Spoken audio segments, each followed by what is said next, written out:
Это зона.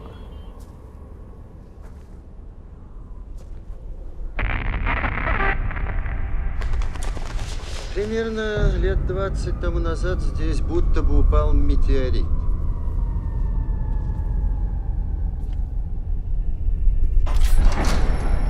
Здесь исполнится ваше самое заветное желание.